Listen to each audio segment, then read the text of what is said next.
반갑습니다. 오늘은 등기부등본 보는 법에 대해서 알려드리려고 합니다. 전세나 월세 임차로 계약하시는 분들도 등기부등본을 보셔야 되고, 그리고 이제 내가 갖고 있는 부동산 자산이 있으면 그 자산을 가지고 좀 활용하시는 분들, 대출 받아서 레버리지를 일으켜서 활용하시는 분들께서도 등기부등본 확인이 필요하겠죠. 이거를 다 공부하려면 어렵겠지만 오늘은 제가 쉽고 간략하게 맥락만 말씀을 드리려고 합니다. 그래서 오늘은 이 어려운 등기부등본을 쉽고 빠르게 이해할 수 있는 걸 설명을 영상으로 담아보도록 하겠습니다. 등기부등본이란 뭐냐? 사람으로 치면은 태어나서 죽을 때까지 일련의 과정을 기록하는 겁니다. 그러니까 우리 원초본이 있죠? 사람은 언제 태어나고 어디로 이사가고 언제 결혼하고 그런 내용들이 다 원초본에 담겨져 있잖아요. 등기부등본은 그 부동산 버전이라고 보시면 돼요. 그 집이 태어나서 누군가한테 소유가 되고 넘어가고, 그리고 어떠한 문제가 있는지를 부동산이 죽을 때까지의 내용을 기록하는 게 등기부등본입니다. 즉 등기부등본을 보게 되면 우리가 그 내용을 알 수 있겠죠. 그 물건의 가치를 판단하는 데 도움이 되고, 등기부등본은 어디서 확인하느냐? 대한민국이면 누구나 다 온라인으로 인터넷 등기소에서 700원만 내면 확인이 가능합니다. 물론 이제 그거를 매번 확인하는 분은 안 계시겠지만, 저희 같은 이 본업에 있는 분들이 아니면, 등기부등본 같은 경우는 아무래도 우리가 부동산 매매 계약을 한다든가 제일 많이 확인하는 건 이제 전월세 계약할 때 많이 확인하죠. 그래서 전세나 월세 임차인 분들께서 어떤 집을 계약할 때 등기부등본을 잘 봐야 내 보증금을 안전하게 지키면서 계약을 할 수 있을 거 아니에요. 그래서 공인중개사 분들을 통해서 등기부등본을 확인하고, 그리고 이제 임차 계약을 하겠죠. 그런데 아무래도 요즘에는 전세 사기나 그런 좀 이슈들이 많다 보니까 공인중개사 분들께서 잘 확인해서 해주시겠지만, 그래도 혹시나 하는 마음에 내가 직접 알 수 있는 방법은 없을까? 등기부등본이 어렵나? 그래서 이제 공부하시는 분들이 많이 계시거든요. 간단하게 그런 보는 법을 설명을 해드릴게요. 자, 우선은 우리가 등기부등본을 볼 때는 이 건물의, 그러니까 이 등기의 형태를 알아야 돼요. 부동산 등기의 형태. 형태가 크게 세 가지로 나뉘어져 있는데, 하나는 토지 등기부등본, 땅이 있겠죠. 그리고 그 땅 위에 건물이 올라가죠. 그럼 건물의 등기부등본 따로 있습니다. 그리고 이 토지와 땅이 아니라 아파트처럼 건물을 지어서 각 호마다 분양을 하죠. 그러면 소유주가 다 다르잖아요. 그런 다른 소유주들이 한 물건에 집합해서 살고 있어. 그러면 이 집합 건물 등기부등본, 이렇게 세 종류로 나뉘게 됩니다. 아파트나 다세대 연립 혹은 이제 오피스텔 같은 경우는 우리가 집합 건물로 들어가요. 그 건물이 저 건물 내 거야 이게 아니라 저 건물의 몇 호가 내 거야 이거잖아요. 그게 집합 건물이고, 저 건물은 내 건물이야. 이런 경우는 우리가 단독이나 다가구 주택이라고 하는데, 토지 위에 건물이 있는데 이거는 오로지 한 사람 거예요.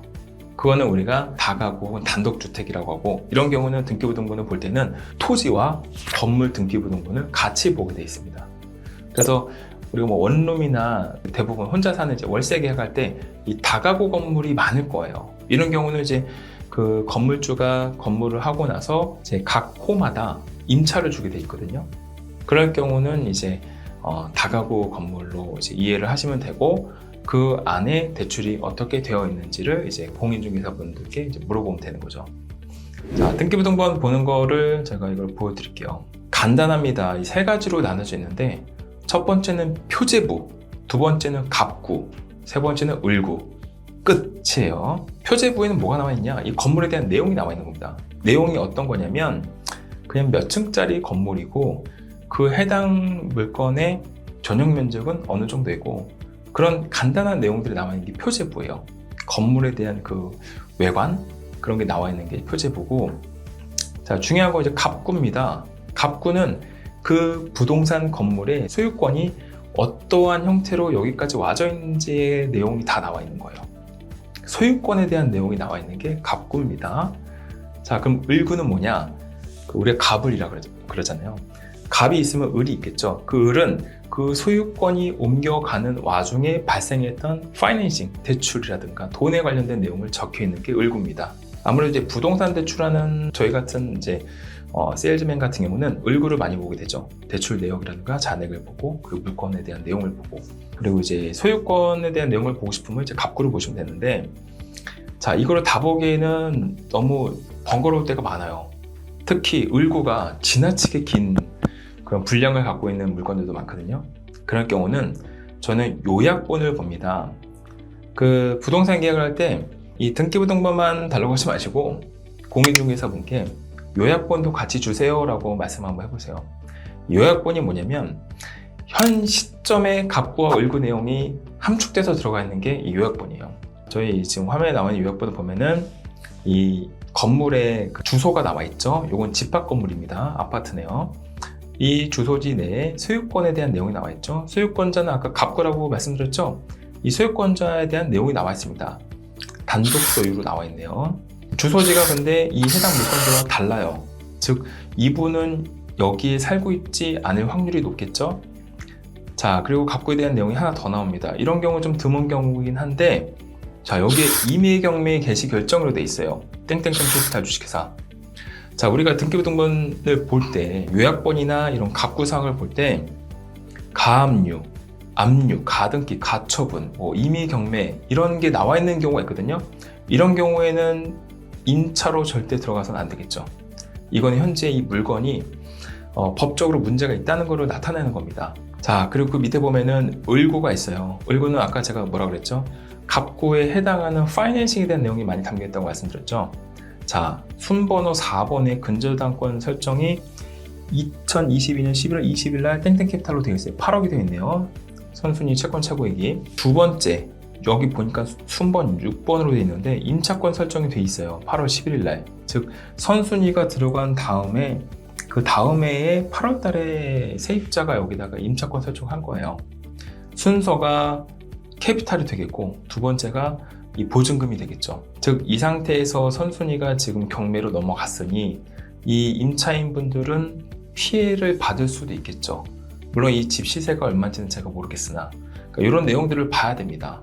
등기부등본 간단하게 표제부, 건물에 대한 외적인 내용, 그리고 갑구, 소유권에 대한 내용들, 을구, 갑에 해당하는 을은 이제 그 파이낸싱에 관련된 거, 대출에 관련된 내용이 을구에 나와 있고 그거를 한 번에 현 시점으로 볼 수 있는 게 요약본.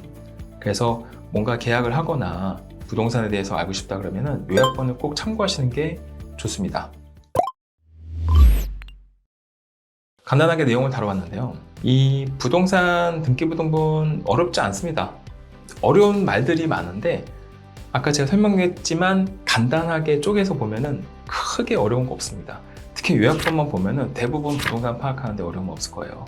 우리가 이 등기부등본을 들출 일이 별로 없겠지만 그래도 사실 내가 갖고 있는 자산 중에 가장 큰 몫을 차지하는 게 이 주거잖아요. 그러니까 뭔가 계약할 때 너무 공인중개사 물론 이제 좋은 분들이 많겠지만 너무 이렇게 맡기는 것보다도 나도 좀 볼 줄 알면은 혹시라도 모르는 그런 사고에 대비할 수 있겠죠.